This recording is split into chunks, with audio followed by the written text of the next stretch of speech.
നമസ്കാരം. നമസ്കാരം. പ്രമുഖ രാഷ്ട്രീയ താത്വിക ചിന്തകനായ ശ്രീ നന്ദകുമാറാണ് നമ്മളോടൊപ്പം ഉള്ളത്. എൻ്റെ പേരും നന്ദകുമാറാണ്. രണ്ട് നന്ദകുമാർ തമ്മിലുള്ള ഒരു വാഗ്വാദമാണ് നടക്കാൻ പോകുന്നത്. എൻ്റെ സംവാദം. ഓക്കേ. ഒരു ഡിസ്കഷൻ ആക്കാം. ഓക്കേ. അത് എൻ്റെ ചോദ്യം. ഞാൻ വളരെ മുമ്പേ ആഗ്രഹിച്ച ഒരു കാര്യമാണ്. കേരളത്തിൽ BJP വരാൻ എല്ലാ സാധ്യതകളുണ്ടായിട്ടും ഒരിക്കലും BJP അധികാരത്തിലെത്താനുള്ള യാതൊരു സാധ്യതയും കാണാത്ത രൂപത്തിലാണ് നിൽക്കുന്നത്. എന്തുകൊണ്ടാണ് അതങ്ങനെ സംഭവിക്കുന്നത്? ഈ കേരളത്തിൽ ഇപ്പൊ നമ്മൾ കേരളത്തെക്കുറിച്ചൊരു പൊതുധാരണയുണ്ട്. കേരളം ജാതി മത ചിന്തകൾക്കുപരിയാണ്, ഏറ്റവും വിദ്യാഭ്യാസമുള്ള സ്ഥലമാണ്, എല്ലാ കാര്യങ്ങളും കേരളം ഒന്നാം സ്ഥാനത്താണെന്നുള്ള നറേഷൻ നമ്മൾ ക്രിയേറ്റ് ചെയ്തിട്ടുണ്ട്. സത്യത്തിലെ വസ്തുതകൾക്ക് നിരക്കാത്തതാണ്. ഞാൻ ചെറിയ ഉദാഹരണം പറഞ്ഞാൽ, ഇപ്പൊ കേരളത്തിലെ മന്ത്രിമാരെ അഴിമതി നടത്തുമോ? അഴിമതിക്കാരാണ് പലരും. കേരളത്തിലെ മന്ത്രിമാർ അഴിമതിക്കാരാണ്. കേരളത്തിൽ ഏറ്റവും കുറച്ച് ഇന്ത്യ ചരിത്രത്തിലെ ലോകത്തിൽ തന്നെ ഏറ്റവും കുറച്ച് വിദ്യാഭ്യാസമുള്ള ആൾ മന്ത്രിയാവുന്ന സ്ഥലത്തിൻ്റെ പേര് കേരളം എന്നാണ്. അതിനെക്കുറിച്ച് വളരെ രസകരമായുള്ള വിറ്റ് പണ്ട് KG അടിയോട് സാറ് പറയായിരുന്നു. അദ്ദേഹം കൊച്ചിൻ യൂണിവേഴ്സിറ്റിയുടെ വൈസ് ചാൻസലർ ആയിരുന്നു. അപ്പോൾ സന്ദർഭവശാൽ മീറ്റിങ്ങിനകത്ത് അദ്ദേഹം പറഞ്ഞൊരു കമന്റ്, ചാക്കിരി അഹമ്മദ് കുട്ടി ആ വർഷം 1971 എൻ്റെ ഓർമ്മ കേരളത്തിന്റെ വിദ്യാഭ്യാസ വകുപ്പ് മന്ത്രിയായി. അവരെന്തൊരു ബാഹ്യഗീതങ്ങളെ കാണാൻ പോയി. അപ്പോൾ ബാഹ്യഗീതങ്ങളെ കണ്ട സമയത്ത് ബാഹ്യഗീതങ്ങൾ ചോദിച്ചു, ഓരോരുത്തരും വകുപ്പ് ചോദിച്ചു. അപ്പോൾ CH മുഹമ്മദ് അദ്ദേഹത്തിന്റെ വകുപ്പ് പറഞ്ഞു, വേറെ ആൾ അദ്ദേഹത്തിന്റെ വകുപ്പ് പറഞ്ഞു. അപ്പോൾ ചാക്കിരിക്ക് എന്താ കിട്ടിയെന്ന് ചോദിച്ചു. വിദ്യാഭ്യാസം എന്ന് പറഞ്ഞു. ഓ നന്നായി, ഓനില്ലാത്ത ഓന് കിട്ടിയല്ലോ എന്നാ പറഞ്ഞേ. ഇത് കേരളത്തിന്റെ ചരിത്രത്തിലുണ്ട്. എന്ന് വെച്ചാൽ വിദ്യാഭ്യാസം താരതമ്യേന കുറഞ്ഞ ആളുകൾ കേരളത്തിന്റെ വിദ്യാഭ്യാസ വകുപ്പ് ഭരിച്ചതിന്റെ ഫലമായിട്ട് കഴിഞ്ഞ 60 വർഷക്കാലമായിട്ട് ഒരു സമയത്ത് കേരളം 1960 കേരളം വിദ്യാഭ്യാസ രംഗത്ത് ഉന്നതമായിട്ടുള്ള നിലയിലായിരുന്നു. എല്ലാ രംഗത്തും കേരളം മികച്ച നിലയിലായിരുന്നു. കാരണം അതിന് കേരളത്തിൽ നിരവധിയുള്ള ലൈബ്രറികൾ കേരളത്തിലുണ്ട്. ഒരുപക്ഷെ ഇന്ത്യയുടെ ചരിത്രത്തിൽ ഏറ്റവും കൂടുതൽ ലൈബ്രറി ഉള്ള സംസ്ഥാനങ്ങൾ, ഒന്നാം സ്ഥാനം മഹാരാഷ്ട്രയ്ക്കാണ് 12,000. രണ്ടാം സ്ഥാനം കേരളത്തിലാണ്. കേരളത്തില് 9,000 ലൈബ്രറികളാണ് കേരളത്തിലുള്ളത്. മഹാരാഷ്ട്ര വലിയ സംസ്ഥാനമാണ്. കേരളത്തിന്റെ 2.5 മേലെയുണ്ട്. 2.5 എന്ന് പറയാം. 98 സീറ്റ് കേരളത്തിൽ 140 സീറ്റാണ്. പക്ഷെ എന്നിട്ട് പോലും അങ്ങനെയുള്ളൊരു വലിയ സംസ്ഥാനമാണ് കേരളം. ഈ കേരളത്തിൽ ലൈബ്രറി പ്രസ്ഥാനങ്ങളെ പടിയടച്ച് പിണ്ണം വെച്ചു എന്നുള്ളതാണ് വസ്തുത. ഇന്നിപ്പോൾ ഞാൻ എൻ്റെ താല്പര്യമുള്ളതിൻ്റെ പേരിൽ കേരളത്തിലെ ലൈബ്രറികളുടെ ഒരു സർവേ ഞാൻ ഇടയ്ക്ക് നടത്തിയിരുന്നു. ഒരു 500 ലൈബ്രറികൾ കേന്ദ്രീകരിച്ചുകൊണ്ട് എറണാകുളം സർവേ നടത്തി. അതിനകത്തൊരു 100 ലൈബ്രറികൾ കേരളത്തിൽ ഒരു ദിവസം വരുന്ന ആളുകളുടെ എണ്ണം 10-ൽ താഴെയാണ്. 10-ൽ താഴെയാണ്. അങ്ങനെ ആയിരിക്കില്ല. എനിക്ക് വേണ്ടി അങ്ങയുടെ അടക്കം ചെറുപ്പകാലത്ത് 10ാം ക്ലാസ് കഴിഞ്ഞാൽ ആദ്യം പോകുന്നത് ലൈബ്രറി മെമ്പർഷിപ്പ് എടുക്കാൻ എല്ലാവരും പോവാം. ഇന്ന് ആ സിസ്റ്റം മാറിയിരിക്കുന്നു. അങ്ങനെ കേരളത്തിൽ നമ്മൾ സൃഷ്ടിക്കപ്പെട്ടിരിക്കുന്ന നിരവധി നറേഷൻസ് കേരളം മികച്ചതാണെന്ന് പറയുന്നു. പക്ഷെ കേരളം മികച്ചതല്ല. ഇന്ന് മാത്രമല്ല, യുവാക്കന്മാരെല്ലാവരും വിദേശ രാജ്യങ്ങളിലേക്ക് പോകുന്നു. ഒരു സമയത്ത് ഞാൻ നമ്മുടെ ഇദ്ദേഹത്തിന്റെ പുസ്തകമുണ്ട്, ഡോക്ടർ SK വസന്തൻ സാർ എഴുതിയിരിക്കുന്ന കേരളത്തിന്റെ സാംസ്കാരിക ചരിത്ര നിഘണ്ടുണ്ട്. കേരള ഗവൺമെന്റ് തയ്യാറാക്കിയതാണ്. അതിനകത്ത് അദ്ദേഹം പറയുന്നത് എല്ലാ വിദേശികളും ആദ്യം കാലുകുത്തിയത് കേരളത്തിന്റെ മണ്ണിലാണ്. സെന്റ് തോമസ് തുടങ്ങിയിട്ട് വാസ്കോ ഡി ഗാമ കേരളത്തിലാണ്, പോർച്ചുഗീസുകാർ കേരളത്തിലാണ്, ഡച്ചുകാരും ഫ്രഞ്ചുകാരും ബ്രിട്ടീഷുകാരും കേരളത്തിലാവുന്നേ, അറബികൾ കേരളത്തിലാവുന്നേ. അങ്ങനെയുള്ള എല്ലാവരും കേരളത്തിൽ വരാൻ കാരണം കേരളത്തിന്റെ ഉന്നതമായിട്ട് നിലയെ കണ്ടുകൊണ്ട് വന്നവരാണ്. പക്ഷെ ഇപ്പോഴത്തെ അവസ്ഥ എങ്ങനെയാ? കേരളത്തിൽ മലയാളി ചെറുപ്പക്കാർ ഇവിടുന്ന് പുറത്തേക്ക് പോവാണ്. 50 ലക്ഷം യുവാക്കളാണ് കേരളത്തിൽ നിന്ന് പുറത്തു പോയിട്ടുള്ളത്. ഇവരാരാ പോയിട്ടുള്ളവര്? ഏറ്റവും രസകരമായിട്ടുള്ള സംഭവം, ഇവര് വളരെയേറെ പോയിട്ടുള്ള സ്ഥലം UK ആണ്. UKയുടെ അക്കാദമിക് ക്വാളിഫിക്കേഷൻ എത്രയാണെന്ന് ശ്രദ്ധിച്ചിട്ടുണ്ടോ? +2 ആണ്. ഇപ്പൊ അതുകൊണ്ട് നമുക്ക് പാർട്ട് ടൈം ജോലി അവിടെ കിട്ടുന്നില്ല. അതുകൊണ്ട് UK നിന്ന് കുട്ടികൾ മടങ്ങി വരിക. അവർക്ക് കിട്ടാതിരിക്കാനുള്ള കാരണം ഈ പറയുന്ന പെട്രോൾ ബങ്കിലാണ് നേരത്തെ പാർട്ട് ടൈം ജോലി കിട്ടുക. പെട്രോൾ ബങ്കിലൊക്കെ സായിപ്പന്മാരാണ്. കാര്യം ഇവന്റെ അക്കാദമിക് ക്വാളിഫിക്കേഷൻ +2 ഉള്ളു. ഇവനാരും കോളേജിൽ പോകുന്നില്ല. അപ്പൊ നമ്മുടെ ഇവിടെ നിന്ന് പോകുന്ന കുട്ടികൾ കൂടുതൽ പഠിക്കാൻ പോകുന്നത് അവിടെയാണ് ഉന്നത വിദ്യാഭ്യാസത്തിന് പോവുക. എന്റെ ചോദ്യം ഇതാണ്, എന്തുകൊണ്ടാണ് കേരളത്തിൽ എല്ലാ അനുകൂല സാഹചര്യം ഉണ്ടായിട്ടും കേരളത്തിൽ മാത്രം BJPക്ക് ഒരു തരത്തിലും ഗ്രിപ്പ് കിട്ടാതെ കളിക്കുന്നതിന് കാരണം? അതിന് കാരണം കേരളത്തിന്റെ ജാതി മത ഐക്യമാണ് കേരളത്തിന്റെ ഒരു കാരണം. കേരളത്തില് രാഷ്ട്രീയം തീരുമാനിക്കുന്ന മതങ്ങളാണ് തീരുമാനിക്കുന്നത്. ഇപ്പൊ നമ്മള് ഇവരുടെ കാര്യം എടുക്കുക, കോൺഗ്രസ് മുന്നണിയുടെ കാര്യം എടുക്കുക, അതിൽ തീരുമാനിക്കുന്ന മുസ്ലിം ലീഗാണ് തീരുമാനിക്കുക. ഇപ്പൊ ഒരു ഉദാഹരണം നോക്ക്, നമുക്ക് മറ്റേ മാണി ഗ്രൂപ്പിനെ കൊണ്ടുവരണമെന്ന് തീരുമാനിച്ച ആരാ തീരുമാനിച്ചത്? കോൺഗ്രസ് ആണോ തീരുമാനിച്ചത്? അല്ലല്ലോ. അത് മാത്രമാണോ ഇന്ത്യയിലെ എല്ലാ സംസ്ഥാനങ്ങളും പ്രത്യേകിച്ച് ഡൽഹിയിലൊക്കെ കെജ്രിവാളിനെയൊക്കെ പിടിച്ച് പുറത്താക്കുന്നതിന് കാരണം അദ്ദേഹം നടത്തിയ അഴിമതികളിൽ കൃത്യമായി നടപടി ഉണ്ടായതുകൊണ്ടല്ലേ ഡൽഹിയിലടക്കം മാറ്റമുണ്ടായത്? കേരളത്തിൽ അങ്ങനെ എല്ലാ തെളിവുകളോടും കൂടിയിട്ട് മുന്നിൽ കൃത്യമായിട്ട് വന്നിട്ടും ഒരു നടപടിയില്ലാതെ പിണറായി വിജയനുമായിട്ട് അല്ലെങ്കിൽ ഇടതുപക്ഷവുമായിട്ട് ഒരു ധാരണ എല്ലാ കാലത്തും പുലർത്തുന്നത് കൊണ്ടല്ലേ ഇങ്ങനെ BJPക്ക് സ്വന്തമായി ഡെവലപ്പ് ചെയ്യാൻ പറ്റാത്ത? അല്ല, അതിന് മാത്രമല്ല, ഞാൻ ഒരു ചെറിയ ഉദാഹരണം പറഞ്ഞാൽ, ഇതിനു മുമ്പ് പാം ഓയിൽ കേസ് കെ കരുണാകരൻ്റെ പേരിൽ ആരോപണം ഉണ്ടായിരുന്നു, ഉമ്മൻചാണ്ടിയുടെ പേരിൽ നിരവധി ആരോപണം ഉണ്ടായിരുന്നു.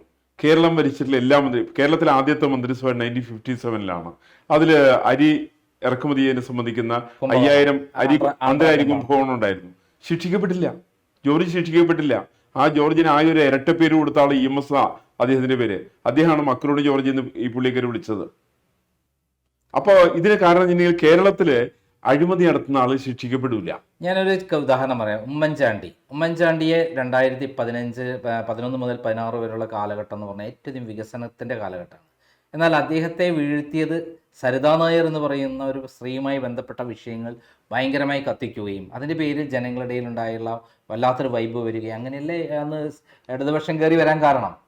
അപ്പോൾ ഒരു ഇഷ്യൂ ഉണ്ടെങ്കിൽ തീർച്ചയായിട്ടും അത് കയറും. പിന്നെ സത്യമാണോ അല്ലെന്ന് പിന്നീടാണ് വരുന്നത്. പക്ഷെ സത്യമായ കാര്യങ്ങൾ ലാവ്ലിൻ കേസ് അടക്കം 90 തവണ 85-90 തവണയാണ് സുപ്രീം കോടതി മാറ്റിവെച്ചത്. 9.5 കൊല്ലമാണ്. പിണറായി വിജയനെ BJP പൊന്നുപോലെ സംരക്ഷിക്കുകയാണ്.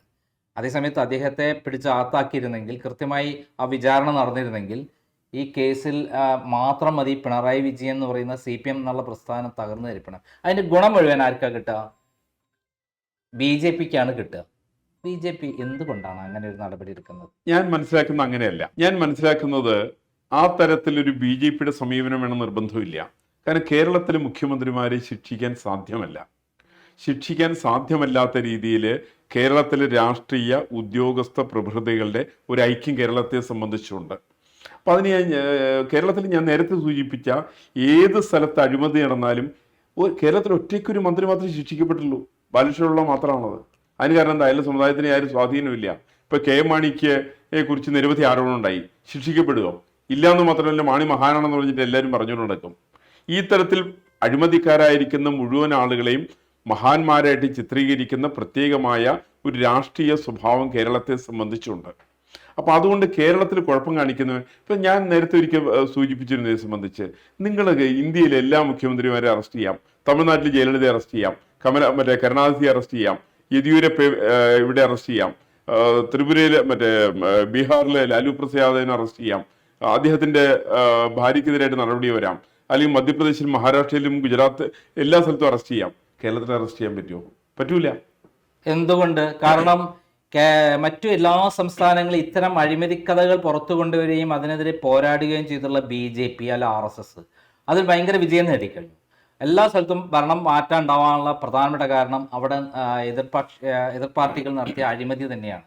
അപ്പോൾ അത്തരം കാര്യങ്ങളിൽ ഏറ്റവും ശക്തമായി തെളിവുകളുള്ള, എന്നെ സംബന്ധിച്ച് എൻ്റെ ജീവൻ പോലും പണയം വെച്ചിട്ട് ഞാൻ ഫൈറ്റ് ചെയ്ത് കൊണ്ടുവന്ന് തെളിവുകൾ കൊടുത്ത്, അവർക്ക് CBI തെളിവ് കൊടുക്കലായിരുന്നു, ഞാൻ തെളിവുകൾ കൊടുത്ത് അതിൻ്റെ പിന്നാലെ ഡോക്യുമെൻ്റൊക്കെ കളക്ട് ചെയ്ത് അങ്ങനെ ശരിയായ വിധത്തിൽ അന്വേഷണം നിന്നൊരു കേസിൽ അട്ടിമറിച്ച് സുപ്രീം കോടതി എത്തിയപ്പോൾ 9 വർഷമായിട്ട് BJP ഗവൺമെൻറ് സംരക്ഷിക്കുകയാണ്. സോളിസിറ്റർ ജനറൽ ഉളുപ്പില്ലാതെ വന്ന് പറയുകയാണ് സമയം വേണം 9.5 വർഷം. ബാലകൃഷ്ണപിള്ള വേഴ്സസ് അച്യുതാനന്ദൻ കേസിൽ കൃത്യമായിട്ടുള്ള വിധി എന്താണ്? ഇത്തരത്തിലുള്ള അഴിമതി കേസുകൾ എത്രയും വേഗം തീർപ്പാക്കണം എന്നാണ്. ചരിത്രത്തിൽ ആദ്യമായിട്ടാണ് പിണറായി വിജയന് വേണ്ടിയിട്ട് ഒരു സെൻട്രൽ ഗവൺമെൻറ് BJP ഗവൺമെൻറ് ഇങ്ങനെ നിന്നു കൊടുക്കുന്നത്. ഇത്തരം കാര്യങ്ങളല്ലേ ശരിക്കും BJP ഇവിടെ വളരാത്തതിന് കാരണം? അതല്ല. കാരണം കേരളത്തെ സംബന്ധിച്ച് ഇന്ത്യയിലെ ഏത് സംസ്ഥാനത്ത്, ഇപ്പോൾ ഉത്തർപ്രദേശ് അടക്കമുള്ള സ്ഥലങ്ങളിൽ ഒരു സമയത്ത് ജാതിയായിരുന്നു കാര്യങ്ങൾ തീരുമാനിച്ചിരുന്നത്. ഇപ്പം ജാതിയല്ല തീരുമാനിക്കുന്നത്. പക്ഷേ കേരളത്തെ സംബന്ധിച്ച് എങ്ങനെയത്? കേരളത്തിലെ ജാതി പ്രസ്ഥാനങ്ങൾ കേരളത്തിൻ്റെ രാഷ്ട്രീയത്തിൽ വലിയ സ്വാധീനമാണ് ചെലുത്തുന്നത്. കേരളത്തിലെ മതപ്രസ്ഥാനങ്ങൾ, മതത്തിൻ്റെ ഒരു തങ്ങൾ തീരുമാനിച്ചാൽ മതി. കേരളത്തിൽ ചില ഹെജിമണീസ് നിലവിലുണ്ട്. ഞാൻ ഇടയ്ക്ക് ഒരു ഡിസ്കഷനിൽ പറഞ്ഞിരുന്നു, കേരളത്തിൽ സാമൂഹ്യ രംഗത്ത് ബ്രാഹ്മണിക്കിലെ ഹെജിമണി ഉണ്ട്, വസ്തുതയാണത്, നമ്മൾ തർക്കിക്കാൻ സാധ്യമല്ല. അതേ സമയത്ത് രാഷ്ട്രീയ രംഗത്ത് ഒരു തങ്ങളിക്കൽ ഹെജിമണിയുണ്ട്, ഒരു ലോഹ ഹെജിമണി ഇവിടെ ഉണ്ട്. ഈ ഹെജിമണിയെ സംബന്ധിച്ച് നമ്മൾ ചർച്ച ചെയ്യുന്നില്ല. കാരണം കേരളത്തിൽ ഏത് വിഷയവും ഭരിക്കുന്നവർക്ക്, പ്രത്യേകിച്ച് പ്രമുഖമായിരിക്കുന്ന രാഷ്ട്രീയ പ്രസ്ഥാനങ്ങൾക്ക് അനുകൂലമായിട്ട് വരത്തക്ക രീതിയിൽ ഈ തരത്തിൽപ്പെട്ട ഹെജിമണിക്കാരെ കൃത്യമായിട്ടുള്ള ചില ആസൂത്രണങ്ങൾ നടപ്പിൽ വരുത്താറുണ്ട്. ഞാൻ ചെറിയ ഉദാഹരണം കൂടി പറഞ്ഞാൽ, ഇപ്പൊ ശബരിമല കേസ് നമ്മൾ വലിയ ചർച്ച നടത്തുന്നുണ്ട്. എത്ര വേണമെങ്കിലും ചർച്ച നടത്തിക്കോളൂ. എനിക്ക് വളരെ വ്യക്തമായിട്ട് പറയാൻ സാധിക്കും, SITയുടെ കീഴില് ഈ കേസ് അന്വേഷണം നടക്കുന്നിടത്തോളം കാലം ഈ കേസിന്റെ പല സംഭവങ്ങളും മറച്ചു വെക്കാൻ വേണ്ടിയിട്ട് SITക്ക് സാധിക്കും. കുറെ കാലം കഴിഞ്ഞ് നിവൃത്തിയില്ലാണ്ട് വരുന്ന സമയത്ത് സ്ഥാനം CBIക്ക് വിടും. എൻ്റെ ഒരു ചോദ്യം എന്ന് വെച്ചാൽ, ഇന്ത്യയിലല്ല ലോകം മുഴുവൻ ഒരു അഴിമതിക്കാരനായ കൃത്യമായിട്ട് ആളുകളെ ജനങ്ങൾ മാറ്റി, ജാതി മതവും ഒന്നുമില്ല, കേരളത്തെ പോലെ എല്ലാ മേഖലകളിലും അക്കാഡമിക് നിലവാരത്തോടെ ചിന്തിക്കുന്ന ഒരു സ്റ്റേറ്റാണ്. അക്കാഡമിക് നിലവാരമുള്ള ആളുകളെ എന്നും ജയിപ്പിച്ചെടുത്തുള്ള സ്ഥലമാണ് കേരളം. അഴിമതിക്കാരെ തോൽപ്പിച്ചെടുത്തുള്ള ചരിത്രമാണ് കേരളത്തിനുള്ളത്. പിണറായി വിജയൻ അറിയുന്നത് കേരളത്തിലെ CPMനെ നയിക്കുന്ന നേതാവാണ്. അദ്ദേഹം മാത്രമല്ല, അദ്ദേഹത്തിന് കൂടെയുള്ള കുറേ ആളുകളും അഴിമതി നടത്തിയിട്ടുണ്ട്. മാത്രമല്ല, ഈ ഫാമിലി മുഴുവൻ അഴിമതി നടത്തി എന്നുള്ള വ്യക്തമായ രേഖയുണ്ടെന്ന് BJP തന്നെയാണ് വിളിച്ചു പറയുന്നത്. നരേന്ദ്രമോദിയും അതേപോലെ അമിത്ഷായും ഇവിടെ വിളിച്ചു വന്ന് പറഞ്ഞു, പിണറായി വിജയൻ ഈ സ്വർണ്ണക്കളക്കടത്തിൽ കൃത്യമായി തെളിവുണ്ടെന്നുള്ള രൂപത്തിൽ പറഞ്ഞു കഴിഞ്ഞു. എന്തുകൊണ്ടാണ് സ്വർണ്ണക്കളക്കടത്തിൽ പോലും അദ്ദേഹത്തെ ഒന്നും വിളിച്ചു വരുത്തിയിട്ടൊന്ന് ചോദ്യം ചെയ്യാൻ പോലും ധൈര്യപ്പെടാത്തത്? ഞാൻ പ്രതീക്ഷിക്കുന്നില്ല, ഉണ്ടാവുമെന്ന് പ്രതീക്ഷിക്കുന്നില്ല. അതിന് കാരണം കേരളത്തിലെ ഉദ്യോഗസ്ഥന്മാരും കേരളത്തിലെ രാഷ്ട്രീയ നേതൃത്വം. ഇപ്പൊ ഞാനിത് പറഞ്ഞല്ലോ, ഇപ്പൊ നരേന്ദ്രമോദി പറഞ്ഞു എന്ന് പറഞ്ഞു, കേരളത്തിന്റെ പ്രതിപക്ഷത്തിലുള്ള KPCC പ്രസിഡന്റ് പറയോ? പറഞ്ഞിട്ടുണ്ട്. KPCC പ്രസിഡന്റ് ചില സമയത്ത് KPCC പ്രസിഡന്റ് പറഞ്ഞിട്ടുണ്ട്. അതേപോലെ പിന്നെ BJPയുടെ സംസ്ഥാന പ്രസിഡന്റ് സുരേന്ദ്രൻ പച്ചയെ പറഞ്ഞിട്ടുണ്ട്. പിന്നെ VD സതീശൻ പറഞ്ഞിട്ടുണ്ട്. ഇതെല്ലാവരും പറയുന്ന ഒരു കാര്യമാണ്. മാത്രമല്ല, സ്വപ്ന സുരേഷ് 164 സ്റ്റേറ്റ്മെന്റിൽ കൃത്യമായി അങ്ങനെ മൊഴി കൊടുത്തുവെന്ന് കസ്റ്റംസ് തന്നെ കോടതിയിൽ റെക്കോർഡിക്കലി കൊടുത്തിട്ടുണ്ട്. പിണറായി വിജയൻ അടക്കമുള്ള ആളുകൾ ഇതിനകത്ത് ഇൻവോൾവ് ആണ് എന്ന് പറയുന്നവരെ 164 സ്റ്റേറ്റ്മെന്റ് ഉണ്ടെന്ന് ഹൈക്കോടതിയിൽ ഈ കസ്റ്റംസ് അഫിഡവിറ്റ് ഫയൽ ചെയ്തിട്ടുണ്ട്. അതിന്റെ തെളിവ് എന്റെ കൈവശമുണ്ട്. എന്തുകൊണ്ടാണ് അദ്ദേഹത്തെ ഒന്ന് വിളിച്ചു വരുത്തിയിട്ട് പോലും ചോദ്യം ചെയ്യാൻ പേടിക്കുന്നത്? കേരളത്തെ സംബന്ധിച്ച് ഞാൻ ഇതൊന്നും പ്രതീക്ഷിക്കുന്നില്ല. കേരളത്തിലെ അഴിമതിക്കാരനായിട്ടുള്ള ഒരു മുഖ്യമന്ത്രിയും കേരളത്തില് ചോദ്യം ചെയ്യാൻ സാധ്യതയില്ല. അവര് വിളിച്ച് ചോദ്യം ചെയ്യില്ല. അവർക്ക് കേസ്, അവർക്ക് എന്തെങ്കിലും അപ്രമാദിത്വം ഉണ്ടോ? ഇന്ത്യയിലെ നിയമങ്ങളൊന്നും പാടില്ല എന്നുള്ള കേന്ദ്ര ഗവൺമെന്റിന് ഉണ്ടല്ലോ. കേന്ദ്ര ഗവൺമെന്റ് വേണ്ട, കേരളത്തിലെ നിയമമുണ്ട്. അത്തരത്തില് കേരളത്തിലെ അലിഖിത നിയമമുണ്ട്. കേരളത്തിന് ഞാൻ വേറെ പറയല്ല, കേരളത്തിന്റെ അസംബ്ലിക്കകത്ത് ഈ രണ്ടു കൂട്ടർ ഒന്നിച്ചിരിക്കുമല്ലോ, അത് വേറെ. ഒന്നിച്ചിട്ട് പ്രമേയം പാസ്സാക്കുമല്ലോ. ഇന്ത്യൻ പീനൽ കോഡ്സ് എല്ലാവർക്കും ബാധകല്ലേ? ഇന്ത്യയിലെ ജുഡീഷ്യറി സംവിധാനങ്ങൾ, നിയമങ്ങൾ എല്ലാം, ഏത് പിണറായി വിജയനായി ശരി, ഇന്ത്യൻ പ്രസിഡന്റിന് കീഴിലുള്ള താഴെ ആരാണെങ്കിലും ശരി, ഇന്ത്യൻ പ്രസിഡന്റ് മാത്രമാണ് ഇന്ത്യയിൽ പരിരക്ഷയുള്ളത്. പ്രധാനമന്ത്രിയാണ് പോലും അദ്ദേഹത്തെ കൃത്യമായി ചോദ്യം ചെയ്യാനും അദ്ദേഹം തെറ്റുകാരനാണെങ്കിൽ നിയമപ്രകാരം നടപടി സ്വീകരിക്കാനുള്ള രാജ്യത്ത് പിണറായി വിജയനെ മാത്രം സംരക്ഷിക്കുന്നത് എന്തുകൊണ്ട്? പിണറായി വിജയൻ എന്ന് മാത്രമല്ല, കേരളത്തിന്റെ ഒരു മുഖ്യമന്ത്രിക്കെതിരായിട്ടും ഇത്തരത്തിൽ അന്വേഷണം നടന്നിട്ടില്ല. അഴിമതിക്കാരില്ല അല്ലാത്ത മുഖ്യമന്ത്രിമാരുണ്ടായിട്ടില്ല. പലരും അഴിമതിക്കാർ തന്നെയായിരുന്നു. അതേപോലെ തന്നെ പല മന്ത്രിമാരും കേരളത്തിലെ അഴിമതിക്കാരായിരുന്നു. B. വില്യംടനെതിരായിട്ട് അഴിമതി ഉണ്ടായിരുന്നു. TV തോമസിനെതിരായിട്ടുണ്ടായിരുന്നു. അപ്പൊ ആ നിലപാടാണ് കേന്ദ്ര ഗവൺമെന്റിനുള്ളത്. അല്ല, കേന്ദ്ര ഗവൺമെന്റിനെ സംബന്ധിച്ചാണെങ്കിലും വിചാരിച്ചാൽ പോലും ഒന്നും ചെയ്യാൻ പറ്റാത്ത രീതിയിൽ, രേഖകൾ കൃത്യമായിട്ട് ഇല്ലാത്ത രീതിയിൽ ലാവ്ലിൻ കേസിൽ കൃത്യമായിട്ട് അന്വേഷണം നടന്നില്ലേ? CBI എൻക്വയറി പിണറായി വിജയൻ പ്രതിയാണെന്നുള്ളത് വന്നില്ലേ? അവസാനം അദ്ദേഹത്തെ അന്വേഷണ ഉദ്യോഗസ്ഥനെ മാറ്റി പൈസ മേടിച്ചതിന്റെ തെളിവുകൾ കൂടി കോടതിയിൽ എത്തിയപ്പോൾ അദ്ദേഹത്തെ DYSP മാറ്റി. പക്ഷെ ആ കേസിൽ എല്ലാ രേഖകളും കോടതി എത്തിക്കുകയും പിണറായി വിജയൻ പ്രതിയാക്കുകയും ചെയ്തു. അപ്പൊ അങ്ങനെ ഒരു സാധനം അല്ല. അല്ല, പിണറായി വിജയനെ ഒരു കോടതിയും ശിക്ഷിച്ചായിട്ട് എനിക്കറിയില്ല, അത് വേറെ അറിയില്ല. ഇപ്പൊ കേരളത്തിന്റെ ഹൈക്കോടതിയിൽ കേസ് വന്നിരിക്കട്ടെ, ഹൈക്കോടതി ശിക്ഷിക്കും തോന്നുന്നുണ്ടോ? അല്ല, അത് പറയാൻ പറ്റില്ല. തെളിവുണ്ടെങ്കിൽ തെളിവുണ്ടെങ്കിൽ ഉണ്ടാവുമായിരിക്കാം. ഞാൻ ശിക്ഷിക്കാനായിട്ട് കേരളത്തിന്റെ പശ്ചാത്തലത്തില് കേരളത്തിന്റെ ഒരു രാഷ്ട്രീയ നേതാവിനും ബാലകൃഷ്ണപിള്ള ഒഴിച്ച്, സുപ്രീം കോടതിയാണ് വിധിച്ചിട്ടുള്ളത്. അതെ, ബാലകൃഷ്ണപിള്ളയ്ക്ക് ഹൈക്കോടതി വിധിച്ചു. ബാലകൃഷ്ണപിള്ളയ്ക്ക് ഹൈക്കോടതി വിധിച്ചു തന്നെയാണ് സുപ്രീം കോടതി ശരിവെച്ചത്. അത് ശരിയല്ല എന്ന് തെളിയിക്കുന്നതാണ് ബാലകൃഷ്ണപിള്ള തന്നെ. ബാലകൃഷ്ണപിള്ള മാത്രം. അതിന് കാരണം ബാലകൃഷ്ണപിള്ളയുടെ സമുദായം വളരെ ദുർബലമാണ്. അപ്പോ ഞാനൊരു കാര്യം, ലൈഫ് മിഷൻ തട്ടിപ്പിൽ വളരെ വ്യക്തമായി അതിന്റെ ലൈഫ് മിഷന്റെ ചെയർമാൻ പിണറായി വിജയനാണ്. അതില് ശിവശങ്കർ അറസ്റ്റ് ചെയ്യപ്പെട്ടു, ജയിൽ കടന്നു. സ്വപ്ന ജയിൽ കടന്നു. ഇതിൽ ഇവരുടെ കൃത്യമായി സ്വപ്നയുടെ അടക്കം മൊഴികളുടെ ഏറ്റവും പ്രധാനപ്പെട്ട തെളിവ് എന്ന് പറയുന്നത് ലൈഫ് മിഷന്റെ ചെയർമാൻ പിണറായി വിജയനാണ്. അതിന്റെ കേസ് എന്താണ്? റെഡ് ക്രസന്റ് എന്ന് പറയുന്ന UAE സന്നദ്ധ സംഘടന 19 കോടി രൂപ കേരളത്തിലെ വടക്കാഞ്ചേരിയിലെ ദുരിതാശ്വാസ പ്രളയ ദുരിതാശ്വാസപ്പെട്ട ആൾക്ക് വീട് വെക്കാൻ, ഫ്ലാറ്റ് നിർമ്മിക്കാൻ കൊടുത്ത ഫണ്ടാണ്. അതെ, അത് നിയമപ്രകാരം FCRA നിയമപ്രകാരം കറക്റ്റ് ലൈഫ് മിഷനിലേക്ക് മാത്രമേ വരാൻ പാടുള്ളൂ. ആ ഫണ്ടാണ് പിണറായി വിജയൻ ചെയർമാൻ ആയിക്കൊണ്ട് യൂണിടെക് എന്ന പ്രൈവറ്റ് സ്ഥാപനത്തിലേക്ക് അയക്കാൻ വേണ്ടി തീരുമാനം എടുക്കുന്നത്. അങ്ങനെ ഒരു തീരുമാനം എടുക്കുന്നതോടുകൂടി തന്നെ അങ്ങനെ പ്രൈവറ്റ് സ്ഥാപനങ്ങളിലേക്ക് അയക്കാൻ പാടില്ല. ലൈഫ് മിഷനിലെ പ്രത്യേക അക്കൗണ്ടിലേക്ക് മാത്രമേ FCRA പ്രകാരം വരാൻ പാടുള്ളൂ. കൃത്യമായി പിണറായി വിജയനാണ് ഒന്നാം പ്രതി എന്ന് ആയിരിക്കും ഇന്ന് വരെ പിണറായി വിജയനെ ചോദ്യം ചെയ്യാൻ. ഇതിന് സംഗതി ഈ സംഗതി കേസുകള് ബഹുമാനപ്പെട്ട സുപ്രീം കോടതിയിൽ മുമ്പാകെയാണല്ലോ. അല്ല, ലൈഫ് മിഷന്റെ കാര്യത്തിൽ ലൈഫ് മിഷൻ കേസ് ചെയ്തിട്ടില്ല, ചോദ്യം ചെയ്യപ്പെടുന്നില്ല അവിടെ. കാരണം കേരളത്തെ സംബന്ധിച്ച് കേരളത്തിലെ ഉദ്യോഗസ്ഥന്മാരും കേരളത്തിലെ രാഷ്ട്രീയ രംഗവും തമ്മിലുള്ള ഒരു അവിഹിതമായിട്ട് ബന്ധം നിലവിലുണ്ട്. കേന്ദ്ര ഗവൺമെന്റ് ഏജൻസിയാണ് അന്വേഷിക്കുന്നത്. അല്ല, ഒരു ഏജൻസി കേരളത്തിൽ വിജയിക്കില്ല. കാരണം ഞാൻ പറയാം, ഇപ്പൊ ശബരിമല പ്രശ്നം പറഞ്ഞിരിക്കട്ടെ, ശബരിമല നാളെ CBIക്ക് വിട്ടുകൊടുക്കുന്ന സമയത്ത് രേഖയൊന്നും ഉണ്ടാവില്ല. അല്ല, CBIക്ക് വിട്ടുകൊടുത്താൽ അത് ഉണ്ടാവില്ല. ഇത് ഹൈക്കോടതി നിരീക്ഷണത്തിലുള്ളതുകൊണ്ട് മാത്രമാണ് മുന്നോട്ട് പോകുന്നത്. അല്ല, ആ മുന്നോട്ട് പോകുന്നതിനെ സംബന്ധിക്കുന്നത് നിരവധി പ്രശ്നങ്ങൾ നിലവിലുണ്ട്. ഞാൻ വേറെ പറയട്ടെ, ഇപ്പൊ കടകംപള്ളി സുരേന്ദ്രന്റെ ഇതിനകത്ത് ബന്ധമുണ്ടെന്ന് പറയുന്നുണ്ട്. കടകംപള്ളി സുരേന്ദ്രന്റെ മൊഴി എടുത്തു ശരിയാണോ? കടകംപള്ളി സുരേന്ദ്രനെ അറസ്റ്റ് ചെയ്യുന്നില്ലല്ലോ. അല്ല, അത് ഏത് സമയത്തും ഉണ്ടാകാമെന്നുള്ള നിലയിൽ നിൽക്കുകയാണല്ലോ. ചിലപ്പോ ഇന്ന് ഉണ്ടാവാം, നാളെ ഉണ്ടാവും എന്നുള്ള എന്റെ അറിവ്. അതെ, കുറ്റപത്രം കൊടുക്കുന്ന അവസാന നിമിഷത്തിലേക്ക് അറസ്റ്റ് ചെയ്തുകൊണ്ട് ജാമ്യം കിട്ടുന്ന രീതിയിലേക്ക് എത്തിക്കുന്ന ഒരു സംവിധാനമാണ് കേരളത്തിൽ ഉദ്യോഗസ്ഥർ. ഒരാളെ അറസ്റ്റ് ചെയ്ത് കഴിഞ്ഞാൽ 90 ദിവസത്തിനുള്ളിൽ വരെ വെയിറ്റ് ചെയ്തിട്ട് അതെ ആ സമയത്തിനുള്ളിൽ ജാമ്യം കിട്ടില്ല എന്നുള്ള ഈ കേസിൽ ജാമ്യം കിട്ടാൻ പോണില്ല. 90 ദിവസം കഴിഞ്ഞാൽ ഇപ്പൊ പോറ്റിക്ക് ജാമ്യം കിട്ടിയ പോലെ കിട്ടുമായിരിക്കാം. പക്ഷേ അതിന്റെ പ്രോസസ്സ് പ്രകാരം, എന്റെ അറിവ് പ്രകാരം 5 പേരെയും കൂടെ അറസ്റ്റ് ചെയ്യാനുള്ള നീക്കങ്ങൾ നടക്കുന്നു എന്ന് കൃത്യമായുള്ള വിവരമാണ് എൻ്റെ അടുത്തുള്ളത്. ഘട്ടം ഘട്ടമായി മുമ്പ് ഇതുവരെ തൊടാത്ത തന്ത്രിയിനടക്കം കേരളത്തിലെ ചരിത്രത്തിൽ ആദ്യമായിരിക്കും തന്ത്രിയെ അറസ്റ്റ് ചെയ്തത്, പത്മകുമാറിനെ അറസ്റ്റ് ചെയ്തത്. അടുത്തത് മന്ത്രിമാരിലേക്ക്, പഴയ മന്ത്രിമാർക്ക് ഇപ്പോഴത്തെ മന്ത്രിയിലേക്ക് നീങ്ങുകയാണ്. അതിനുള്ള എവിഡൻസ് വന്നിട്ടുണ്ടെന്നാണ് ഞാൻ മനസ്സിലായത്. പക്ഷെ കേന്ദ്ര കുറ്റാന്വേഷണ ഏജൻസി എന്ന് പറയുന്നത് നമ്മൾ കേട്ടിടത്തോളം ഇന്നുവരെ അത് സത്യസന്ധമായിട്ടാണ് നീങ്ങുന്നതെന്നാണ്. ഏത് മുഖ്യമന്ത്രിയായാലും ആരാണ് ശരി, നിയമം എല്ലാവർക്കും ഒരേപോലെയാണ്. പിണറായി വിജയനെ മാത്രം സംരക്ഷിച്ചുകൊണ്ട്, അല്ലെങ്കിൽ അവരെ കുടുംബത്തെ മാത്രം പിന്നെ ഏറ്റവും അടുത്തൊരു കേസ് നമ്മുടെ PC ജോർജിന്റെ മകൻ കൊടുത്തൊരു കേസാണ്. പാവം ഇതില്ലേ, പേര് മറന്നു അങ്ങേരുടെ, ഷോൺ ജോർജ് കൊടുത്ത കേസാണ്. കരിമണൽ കർത്തയുമായി ബന്ധപ്പെട്ട കേസ്, കരിമണൽ ഊറ്റിയെടുത്തതുമായി ബന്ധപ്പെട്ട കേസ്. ക്ലിയർ എവിഡൻസ് ഉണ്ടായിട്ട് പോലും ഇന്നേ വരെ യാതൊരു നടപടിയും മകളെ പേരിലോ പിണറായി വിജയന്റെ പേരിലോ എടുക്കാൻ അവർ കഴിഞ്ഞിട്ടില്ല. സാധ്യമല്ല. എനിക്ക് ഒന്ന് ഉറപ്പിച്ച് പറയാൻ പറ്റും, കേരളവുമായിട്ട് ബന്ധപ്പെട്ട ഒരു കാര്യത്തിലും കേന്ദ്ര സർക്കാരിന് കുറ്റവാളികളെ കണ്ടെത്തിയിട്ട് ശിക്ഷിക്കാൻ വേണ്ടി സാധ്യമല്ല. ഇതേപോലെ ഒരു സംഭവമാണ് നമ്മുടെ ഡോളർ തിരിച്ചു കടത്തിയതിന്റെ വ്യക്തമായ തെളിവാണ് 164 സ്റ്റേറ്റ്മെന്റ് പ്രകാരം സ്വപ്നം കൊടുത്തിട്ടുള്ളത്. അതിന്റെ ഐ വിറ്റ്നസ് ആണ്, കൃത്യമായിട്ട് എല്ലാം നടത്തിയുള്ള ആളാണ്. ഇത് പിണറായി വിജയനെ ഫണ്ട് അവിടെ കൊണ്ടുപോയി എന്ന് പറയുന്ന മൊഴികളുണ്ട്. എന്നിട്ടും ഇതുവരെ ചോദ്യം ചെയ്തിട്ടില്ല. ഇത് സാധ്യമല്ല. ഞാൻ കേരളത്തിന്റെ എക്സാമ്പിൾ പുതുതായിട്ടൊന്നുള്ളതല്ല. കേരളത്തിൽ സർ CP രാമസ്വാമിയുടെ കാലം തുടങ്ങിയിട്ടുള്ള സംഭവങ്ങളൊക്കെ നോക്കുമ്പോൾ എല്ലാ കേസുകളിലും കേരളത്തിൻ്റെതായിട്ടുള്ള ചില ഹിഡൻ അജണ്ടാസ് ഉണ്ട്.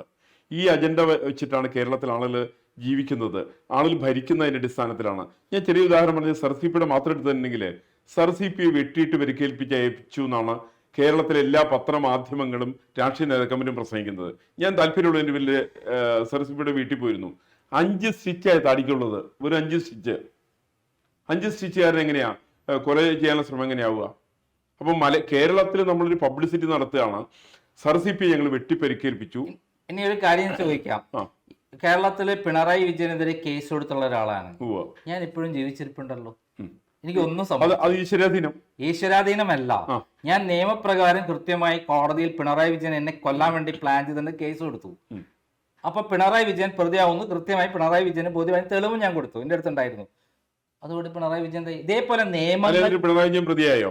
പിണറായി വിജയൻ പ്രതിയായല്ലോ. അല്ല, പിണറായി വിജയൻ പ്രതിയായിട്ട് പിണറായി വിജയൻ ശിക്ഷിക്കപ്പെടുന്നില്ലല്ലോ. അല്ല, ശിക്ഷിക്കപ്പെടാനായിട്ട് കേരളത്തിന്റെ ഹൈക്കോടതിയോ കേരളത്തിന്റെ കീഴ്ക്കോടതികളോ മേൽക്കോടതികളോ ഒന്നും തന്നെ ഒരു പരിശ്രമം നടത്തുന്നില്ല. ഡൽഹിയിൽ സുപ്രീം കോടതിയിൽ CBIയുടെ അഭിഭാഷകനാണ് അവർക്ക് വേണ്ടി. എന്റെ അഡ്വക്കേറ്റ് ഉണ്ടല്ലോ അവിടെ.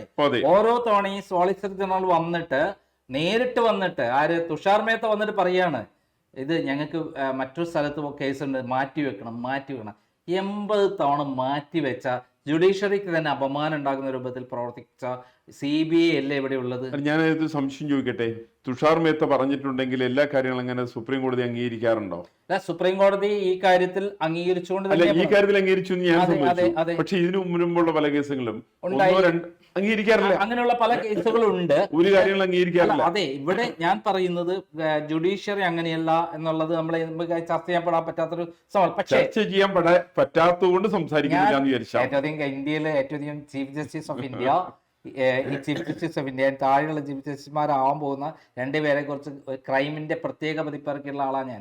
അവര് കള്ളന്മാരാണെന്നും അവര് സെക്ഷലി ഇങ്ങനെ പെൺകുട്ടികളെ അല്ല വ്യക്തമായി തെളിവുണ്ടെന്നും അവർ നടത്തിയ കച്ചവടം ചെയ്തതിന് തെളിവടക്കം പ്രസിദ്ധിച്ചുള്ള ആളാണ് ഞാൻ. ജുഡീഷ്യറിയെ എനിക്ക് അങ്ങനെ അല്ലാന്ന് തെറ്റുണ്ടെങ്കിൽ ചൂണ്ടിക്കാണിക്കാനുള്ള എല്ലാ അധികാരവും ഉണ്ട്. അങ്ങനെ പ്രസിദ്ധിച്ച ആൾ എന്നുള്ള രൂപത്തിൽ ഞാൻ ചൂണ്ടിക്കാണിക്കുന്നത് കേന്ദ്ര ഗവൺമെന്റ് പിണറായി വിജയനെയുള്ള ധാരണ പ്രകാരം ഈ പിണറായി വിജയനെ ഇങ്ങനെ കൊണ്ടു നടക്കുകയും CPM ആയിട്ട് ധാരണ ഉണ്ടാവുകയും ചെയ്തത് കൊണ്ടല്ലേ ഇവിടെ BJP വളരാതിരിക്കുന്നതിന് കാരണം? അല്ലെങ്കിൽ എന്തോ BJP അധികാരത്തിൽ വരേണ്ട സാധ്യത ഉണ്ടായിരുന്നു. ഒരു ധാരണയ്ക്ക് സാധ്യതയല്ല. ഏതാണെങ്കിലും കേരളത്തെ സംബന്ധിച്ച്, മലയാളിയെ സംബന്ധിച്ച്, മലയാളിയുടെ പൊതു സ്വഭാവത്തിനകത്ത് വരുത്തേണ്ട കാര്യമായിട്ടുള്ള മാറ്റങ്ങളുണ്ട്. ഈ മാറ്റങ്ങളിൽ ഏറ്റവും പ്രധാനപ്പെട്ടതാണ് കമ്മ്യൂണിസം. ഇന്നിപ്പോൾ ഒരു ഇടതുപക്ഷ മനോഭാവം കേരളത്തിലെ കമ്മ്യൂണിസ്റ്റുകാരനും കോൺഗ്രസ്സുകാരനും സെർട്ടൻ എക്സ്റ്റെന്റ് വരേക്ക് BJP-കാരനുണ്ടെന്ന് വിശ്വസിക്കുന്ന ആളാണ് ഞാൻ. ഇതിന്റെ പേരിൽ ഇതിനകത്തൊരു കാപട്യമുണ്ട്. നടത്തുന്ന സമരങ്ങളടക്കം സമരം വിജയിപ്പിക്കലല്ല, സമരത്തിന് വേണ്ടിയിട്ടാണ്. അങ്ങയുടെ ഞാൻ വിയോജിപ്പ് രേഖപ്പെടുത്തിക്കൊണ്ട് വീണ്ടും പറയുന്ന ഒരു കാര്യം, ഇത്രയധികം അഴിമതി കഥകളും അഴിമതികളും ഇങ്ങനെ മുന്നിൽ വന്ന് കിടന്നിട്ടും പിണറായി വിജയനുമേ സംരക്ഷിച്ചുകൊണ്ട് പിണറായി വിജയനുമായി ധാരണ ഉണ്ടാക്കി അതുവഴി BJP-ക്ക് ഉണ്ടാകേണ്ടിയിരുന്ന വളർച്ച, അത് പിണറായി വിജയനെ അറസ്റ്റ് ചെയ്തിരുന്നെങ്കിൽ, കടകംപള്ളിയെ അറസ്റ്റ് ചെയ്തിരുന്നെങ്കിൽ, അതുപോലുള്ള ആളുകളെയൊക്കെ കൃത്യമായി അറസ്റ്റ് ചെയ്തിരുന്നെങ്കിൽ ഇവിടെ ജനം കംപ്ലീറ്റ് BJP-യിലേക്ക് പോകാവുന്ന ഒരു അവസ്ഥ ഉണ്ടായിട്ടും അതിന് മറികടന്നുകൊണ്ട് പരസ്പര ധാരണ ഉണ്ടാക്കി കച്ചവടം ചെയ്തത് കൊണ്ടല്ലേ സത്യത്തിൽ എനിക്കതിനകത്ത് മറുവശമാണ് തോന്നുന്നത്. ഒരു കാരണവശാലും പിണറായി വിജയനെ അറസ്റ്റ് ചെയ്തുകൊണ്ട് BJP വളരാൻ വേണ്ടി പോകുന്നില്ല. കാരണം കേരളത്തിന്റെ ഒരു പൊതു അറസ്റ്റ് എന്ന് പറഞ്ഞാൽ സത്യസന്ധമായി കേസ് കിട്ടോ, അല്ല ഒരാളെ വെറുതെ അറസ്റ്റ് ചെയ്യുന്നതില്. കേരളത്തില് ഏത് സംഭവം പറഞ്ഞാൽ അതിന്റെ കപടത പറഞ്ഞ് മദിനി പഴയ കാലത്ത് അറസ്റ്റ് ചെയ്തു, അടിപിടി ജയിലിലിട്ടു. അത് മറ്റേ കർണാടക സർക്കാരാണ് ചെയ്തത്. കേരളത്തിൽ നിന്ന് പിടിച്ചു കൊടുത്തത് ഇരിക്കുന്നതിനാരാണ്? അവിടെ കർണാടക സർക്കാരല്ല ആദ്യം അറസ്റ്റ് ചെയ്തത്, തമിഴ്നാട്ടില്. അല്ല തമിഴ്നാടാണ്. അത് എനിക്ക് നേരിട്ട് അറിയാം. അത് ഉണ്ടായിട്ടുള്ളത് എന്താണെന്ന് വെച്ചാൽ ഐസ്ക്രീം പാർലർ പെൺവാണിപ്പ് അത് ഏറ്റെടുക്കുകയും വൻ പ്രചാരം ഉണ്ടാക്കുകയും ചെയ്തത് P. ശശി ആണ് എന്റെ മെയിൻ. P. ശശിയുടെ നേതൃത്വത്തിലാണ് ഈ സംഭവം നടത്തി. എന്നെയും കള്ളക്കേസ് കൊടുക്കിയിരുന്നു. ഞാൻ രക്ഷപ്പെട്ടു. ബാക്കി എന്നെ ജയിലിൽ വെച്ച് കൊല്ലാനുള്ള പ്ലാൻ ഉണ്ടായിരുന്നു. ഞാൻ രക്ഷപ്പെട്ടു പോന്നു. കാരണം അതിനു മുമ്പ് എന്നെ പെറ്റീഷൻ ഫയൽ ചെയ്തു, എന്നെ രക്ഷപ്പെടുത്തി. പക്ഷെ ഇവിടെ മദനീനെ അറസ്റ്റ് ചെയ്തത് കൃത്യമായിട്ട് വേറൊരു പ്രസംഗം എന്ന് പറഞ്ഞിട്ട് കൊണ്ടുപോയിട്ട് അറസ്റ്റ് ചെയ്തിട്ട് ശരിക്ക് കള്ളക്കേസിൽ കൊണ്ടുപോയി കൊടുക്കുകയാണ് ചെയ്തത്. അല്ലെ, കള്ളക്കേസ് എന്നുള്ളത് കേരളത്തിൽ ഏത് സംഭവത്തിനകത്തും അവർക്ക് വേണ്ടപ്പെട്ടവർക്കെതിരായിട്ടുള്ള എല്ലാ കേസുകളും കേരളത്തിന്റെ നിയമസഭയ്ക്ക് കള്ളക്കേസുകളാണ്. അത് മുസ്ലിം ലീഗിനെതിരെ കുഞ്ഞാലിക്കുട്ടിയുടെ പെൺവാണിപ്പം വിളിച്ചു പറഞ്ഞുകൊണ്ടാണ് അദ്ദേഹത്തെ അന്ന് പൊക്കിയെന്നുള്ള ഞങ്ങൾ ആദ്യം തന്നെ പിടിക്കാൻ. കേരളത്തില് കുഞ്ഞാലിക്കുട്ടി അടക്കം മദിനിയെ മറ്റേ ഇറക്കണം എന്ന് ആവശ്യപ്പെട്ടുണ്ട്. അല്ലെ, ഇതിനകത്ത് സംഭവിക്കുന്ന എനിക്കില്ലേ, മുസ്ലിം ആണ് എന്നുള്ളത് കൊണ്ട് തീരുമാനം എടുക്കത്തക്ക രീതിയിൽ മുസ്ലിം ലീഗും മറ്റുള്ള പ്രസ്ഥാനങ്ങളും വരുന്നു. അതിനെ പിന്താങ്ങുന്ന രീതിയിൽ ഇടതുപക്ഷവും വലതുപക്ഷവും ഒന്നിച്ചു നിൽക്കുന്നു എന്നുള്ളതാണ് കേരളത്തിന്റെ പ്രശ്നം. അല്ല, ആവട്ടെ, നിയമത്തിന്റെ വഴിക്ക് കൃത്യമായി നടപ്പിലാക്കാതെ BJP കാണിക്കുന്ന ഈ അധമമായ പ്രവൃത്തി പിണറായി വിജയൻ വഴി അല്ലെങ്കിൽ അദ്ദേഹത്തെ അറസ്റ്റ് ചെയ്ത് കഴിഞ്ഞാൽ BJP-ക്ക് ഗുണം ചെയ്യോ ഇല്ലേ എന്നൊക്കെ നോക്കാതെ കൃത്യമായി കച്ചവടം ചെയ്യുകയാണ്, ഇത്തരം കേസുകൾ വെച്ച് ബ്ലാക്ക് മെയിൽ ചെയ്ത് കച്ചവടം ചെയ്യുകയാണ് എന്ന് പറയുന്നതല്ലേ അംഗീകരിച്ചിരിക്കുന്നത്? അല്ലല്ലോ, അങ്ങനെയല്ലല്ലോ. അങ്ങനെ ആ തരത്തിലല്ല. ഇപ്പോ BJP ആണെങ്കിലും കോൺഗ്രസ് ആണെങ്കിലും CPM ആണെങ്കിലും ആര് ചെയ്യുന്ന തെറ്റുകളും തെറ്റാണ് എന്ന് തന്നെ അംഗീകരിക്കണം. എനിക്കൊരു പക്ഷേ ഞാൻ തന്ത്രിയുടെ കേസിൽ തന്നെ പറഞ്ഞാല് തന്ത്രി അറസ്റ്റ് ചെയ്യുന്ന ആവശ്യപ്പെട്ട കേരളത്തിലെ ആദ്യത്തെ പൊതുപ്രവർത്തകൻ ഞാനായിരിക്കും. അത് അംഗീകരിച്ചു. ഒരു മാസം മുമ്പ് ഞാനത് പറഞ്ഞു. Doctor K. രാധാകൃഷ്ണൻ ഇതേപോലെ പറഞ്ഞു. അത് എന്ന് വെച്ചിട്ടുണ്ടെങ്കിൽ നമ്മൾ രാഷ്ട്രീയം ഏതാണെന്നുള്ള നോക്കരുത്. ഈ സമൂഹത്തിന്റെ വികസനത്തിന് അനിവാര്യമായിട്ടുള്ള രീതിയിൽ BJP തെറ്റിനെ ചൂണ്ടിക്കാണിക്കുക തന്നെ വേണം. അപ്പൊ ഈ പിണറായി വിജയനെതിരെയും അതേപോലെയുള്ള ആളുകൾക്കെതിരെയുള്ള കൃത്യമായ തെളിവുകളുള്ള സാക്ഷിമൊഴികളുള്ള 164 സ്റ്റേറ്റ്മെന്റുള്ള കാര്യങ്ങൾ അദ്ദേഹത്തെ ചോദ്യം ചെയ്യുമ്പോഴും ചെയ്യാതിരിക്കുന്ന സംരക്ഷിച്ചുകൊണ്ടിരിക്കുന്നത്. ഇത് തെറ്റാന്ന് പറയുന്നതിനാണ് മാന്യത. നിങ്ങൾ തെറ്റിനെ തെറ്റായിട്ട് തന്നെ കാണണം. ഒരു തെറ്റിനെയും മൂടി വെക്കാൻ വേണ്ടി പോരുത്. ഇപ്പൊ പിണറായി വിജയന്റെ സംഭവത്തിനകത്തുള്ള തെറ്റുകൾ നമ്മൾ പറയുന്ന സമയത്ത് ഇപ്പൊ നേരത്തെ ശബരിമലയ്ക്കകത്ത് എത്രത്തോളം പങ്ക് അവിടുത്തെ സ്വർണ്ണാഭരണങ്ങൾ കൊണ്ടുപോകുന്ന കാര്യത്തിൽ കടകംപള്ളിക്ക് പറയുന്നുണ്ടോ, അത്ര ഉത്തരവാദിത്വം സോണിയാഗാന്ധിക്കും ഉണ്ട്. ഇത് ചർച്ച ചെയ്യപ്പെടുക തന്നെ വേണം. അല്ല എന്റെ വിഷയം ഇതിനകത്ത് അല്ല, എന്റെ ഒരു രാഷ്ട്രീയം ചോദ്യം നോക്കിയല്ല ചർച്ച അല്ല, ചെയ്യുന്നത്. എന്റെ ഒരു ചോദ്യം അങ്ങനെ ആ വിഷയത്തിലേക്ക് കടക്കുന്നില്ല ഞാൻ. ആ. നമുക്ക് അടുത്ത വിഷയത്തിലേക്ക് sure, കടക്കാം. എന്തായാലും ബഹുമാന്യനായ ശ്രീ നന്ദകുമാർ RSSന്റെ താത്വിക ചിന്തകനായ അദ്ദേഹം കൃത്യമായി പറയുന്നത് പിണറായി അല്ല ആരായാലും ശരി നിയമപരമായ നടപടി എടുക്കണം, അവിടെ രാഷ്ട്രീയം നോക്കരുത്, ബന്ധങ്ങൾ നോക്കരുത്, അതാണ് ഇന്ത്യൻ നിയമപ്രകാരം നടത്തേണ്ടത്, എന്നാൽ മാത്രമേ രാഷ്ട്രീയ സദാചാരത നിലനിൽക്കുകയുള്ളൂ എന്നാണ് അദ്ദേഹം പറഞ്ഞിട്ടുള്ളത്. നന്ദി, നമസ്കാരം.